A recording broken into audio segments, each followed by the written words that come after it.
So this video is going to quickly show you how to use the backtracking method for solving linear equations.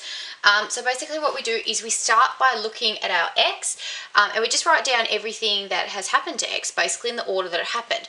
So we start by writing our x, and this always comes first. Start by writing our x, and then we put a little arch over here, and we go, what's the first thing that happened to our x? Well, the first thing that's happened to x here is it's been multiplied, I'm going to put times there, multiplied by 3. So we write times by 3 up above that little arch, and we pop a box in here. Because what's happened is our unknown x has been multiplied by 3 to give us some value. We just don't know what that is yet. The next thing that's happened to x is we have added 4 to it. So let's plus 4. And then the last thing that's happened to x is it has been divided by 2. And it's been divided by 2 to give us an answer of 5.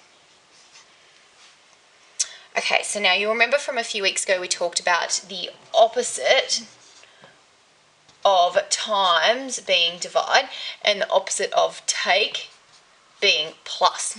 So basically what we're going to do to backtrack is we're going to undo all of these things that have been done.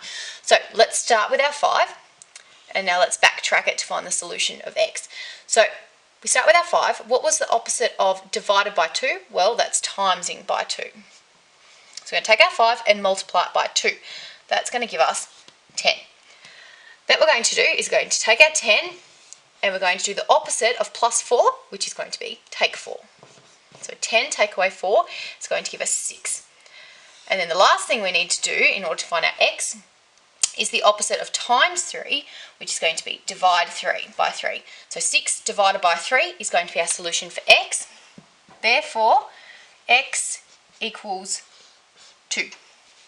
And that's how you backtrack. So that's an alternative way, rather than using the algebraic method, to solve for linear equations.